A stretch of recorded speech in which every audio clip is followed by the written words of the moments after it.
greed, power, and ancient chromatic dragons. Yes, today we're talking about Tal'Dorei. Hello everyone, welcome back to FraudOnTheTele. Today we are continuing our Critical Role Lore Explained series by examining the history of the continent of Tal'Dorei, the setting for Critical Role Campaign 1 in the home of Vox Machina. As always, if you enjoyed the video, learned something new, make sure you like, comment, and subscribe. Don't forget to check out some of our other Critical Role Lore series content. You guys already know the drill. Let's just get right into the video, shall we?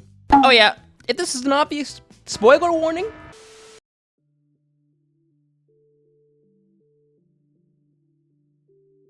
Tal'Dorei, known as Guisar by the elves, post-schism and binding of the primordial titans along with the betrayer gods, the world of Exandria would slowly become a safer place to live for the mortals. Elves began expanding onto the continents of Guisar, what would later be referred to as Tal'Dorei, along with many other races, as this continent would come to be quite the haven for lost souls, as the first tieflings, who had been thought to have been created in Silra during the Age of Arcanum, would flee to Guisar, Tal'Dorei, for a new home. In the aftermath of the calamity, halflings began to take up homes and residence and tend to farmlands in the dividing plains in the foothills of the Cliff Keep Mountains. Deep within these mountains, survivors of the clan of dwarves, Jagenstreich, would rebuild their dwarven society, which had been nearly wiped out during the calamity. Here, these dwarves would found the city of Craghammer, buried deep within the mountains, a great dwarven society that would come to flourish throughout the years. As we stated earlier, this region that would come to be known as Tal'Dorei was first known as Guisar by the elves, who lived on this continent under the court of Lusa, the first known political system in Guisar. Many of these elves would die in the Great War of the Calamity, though many who remained after the Great War would gather to rebuild and to found a new city, which they would name Singorn. They would build the city against the western base of the Stormcrest Mountains, building great 40-foot walls of jade protecting the city. Throughout the city are placed threshold crests, magical stones that protect the city and allow it to plane shift to the Feywild in times of great danger. After many years and migrations of mortals, the continent of Tal'Dorei would come to be fully inhabited, the continent being divided by map makers into a number of regions, the first being the Dividing Plains in central Tal'Dorei, a fertile area where much of the farming on this continent takes place. Notable cities in the region include Kaimal and Westron.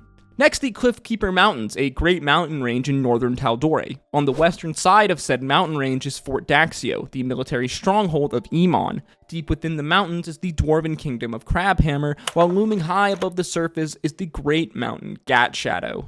To the west is the Blade Shimmer Shorelines, where the capital city of Emon sits, where it is thought that humans first set foot onto the continent of Guisar. Opposite Emon on the eastern coast of Tal'Dorei is the Lucidian coast, home to a small port city known as Stilben, as well as the Ashari village of Zephyra. If Stilben sounds familiar, it is the village where Vox Machina was originally formed. In the northern reaches of Tal'Dorei is a great Arctic tundra known as the Neverfields. Here it is believed the great Frost giant civilization of Jotunberg lies, though few have ventured there to confirm if this city actually exists. Venturing southward, we arrive at the Parchwood Timberlands, an expanse of verdant forest where great fighting took place in the Calamity, though thousands of years later, it would be the home of the city of Whitestone. Finally, we venture to the southern end of the continent, to the Riffenmist Peninsula, a mostly jungle-like region which is currently controlled by the Iron Authority, a kingdom of united hobgoblins, though in this region exist a number of smaller, more civilized settlements like the town of Byrodin, the birthplace of Vox Machina members Vex and Vax. Some years after the Calamity, huge elemental rifts begin to open across the face of Exandria, unleashing monsters and elemental chaos. A group of druidic people who lived on Guisar, known as the Ashari, decided to split their tribe into 4 separate tribes, spreading out across Exandria to these elemental rifts, where they would make their new homes to guard and defend these portals, thus creating the Ashari tribes that we know of today. Several centuries after the founding of Craghammer, humans would journey from Isilra on a boat, landing on the western coast of the continent of Guisar. Here they would settle and found a port city known as Onoa. I really hope I'm pronouncing that one right. Over many years, these humans would continue to move further westward across the continent of Guisar until they controlled nearly all of the western shore, establishing the great city of Emon. The humans in their greed would struggle for power. Eventually, a rich noble named Warren Dressig would win out, declaring himself king of Emon around 500 years after the divergence. King Dressig would not be satisfied with his riches and conquests. No, he set his sights on the rest of the continent, as he began the 32-year war known as the Scattered War against the elves of Singorn and their allies. During this war, King Dressig would fall, allowing his son Neminar Dressig to take up power in his death.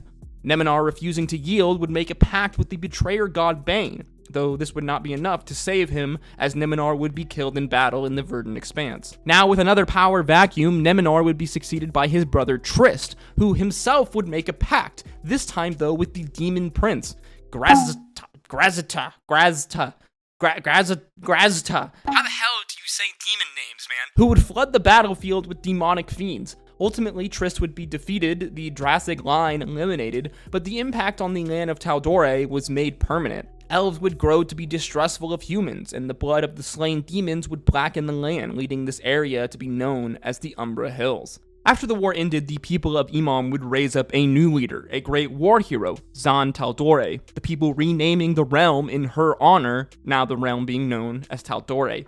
The woman would purge all that remained of Drasig's power, though only 2 years later, the new Tal'Dorei Republic would face a new enemy, a great powerful elemental named Erevan, who would use the power of a celestial solstice to open a rift from the Frostfell. This area where he opened said rift would later be known as the Frost Weald, an area shrouded in eternal winter. The Council of Tal'Dorei, along with their sovereign Zan, managed to convince the Elven Kingdom of Singorn and the Dwarven city of Kraghammer to join in an alliance together, the three forces managing to defeat this elemental, the Ashari Druids, sealing it within the rift. Later on, this victory would be celebrated across Tal'Dorei in a yearly series of events known as the Winter's Crest Festival.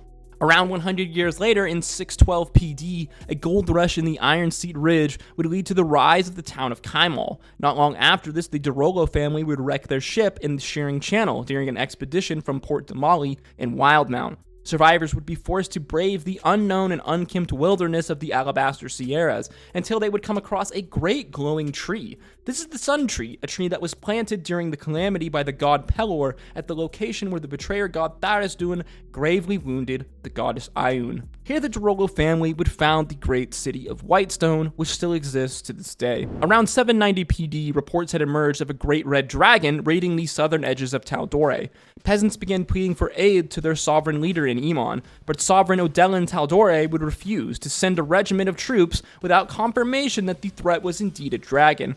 Over the next 2 years, the great dragon Thordak would continue to harry and raid the Mornset countryside, eventually burning it to a crisp and enslaving many of the common folk of this region. By 795 PD, Thordak had ravaged everything around the Glade Pools, including the cities Port Udal and Byrodin.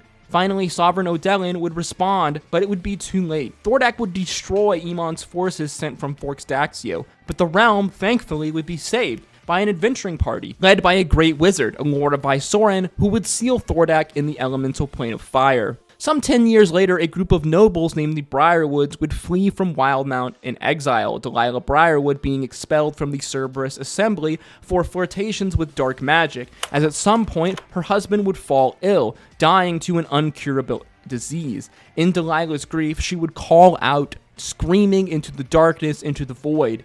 But one day, a voice responded from beyond the void, granting Delilah power and the ability to bring her husband back from the dead as a vampire. Little did Delilah know, but the voice in the pact that she would make would be with the Lich Vecna, who thousands of years prior had attempted to ascend to godhood. Now allied with Vecna, the Lord and Lady Briar would travel to the city of Whitestone. Here they would secretly enact a coup, killing the entire ruling family, the Dorolos, except for 2 of their children, Cassandra and Percy. The latter managing to escape, where 2 years later he would meet and join with the adventuring party Vox Machina in the small town of Stilben. Around 810 post-divergent, Sovereign Uriel Tal'Dorei, the leader of Tal'Dorei and Emon, would abdicate his throne, declaring an end to the position of sovereign, transitioning Tal'Dorei into the Tal'Dorei Republic. Unfortunately, on this day, the city of Emon would be surprise attacked by the Chroma Conclave, a group of ancient and evil chromatic dragons featuring a very similar red dragon named Thordak that would come to dominate and destroy much of this region, until they would be unceremoniously killed and deposed by the adventuring party Vox Machina, wielding ancient weapons of the Calamity and the Gods, the vestiges of the Divergence. Some years after the defeat of the Conclave, relative peace would come to Tal'Dorei. Several members of Vox Machina would go on to serve serve in official council positions, Lady Vex'ahlia Dorolo becoming the Master of Commerce, while Keyleth would take her place as head of the Arashari, filling the role of ambassador of the Ashari to Iman. From here, the council began to focus on the rebuilding of the Republic and its infrastructure. However, the council's reach to the smaller cities of Tal'Dorei has been weakened. Many outlying settlements have begun to suffer under lawlessness and corruption, many still showing signs of destruction from the Chroma Conclave, causing many of these citizens to no longer trust the council. It's hard to know what lies for the future of Tal'Dorei. Their champions and protectors Vox Machina have gone their different ways, many growing older, while others have settled down in positions of influence. One thing is known for certain: there will always be dark forces at work across the face of Exandria, and thus there will always be need for those who would stand up and be the beacons of light for the many people who live here. And yes, I hope you enjoyed our deep dive into the history of Tal'Dorei, or maybe I should just call it Gwasar from now on. You know, I really think the elves kind of got the short end of the stick there by letting humans rename their continent. As always, if you enjoyed the video or something new, make sure you like, comment, and subscribe, as it really does help the channel out, guys. If you enjoyed this video, why don't you go check out our many other Critical Role lore series videos on screen now. As always, guys, stay safe out there. Until next time, peace, love, adieu.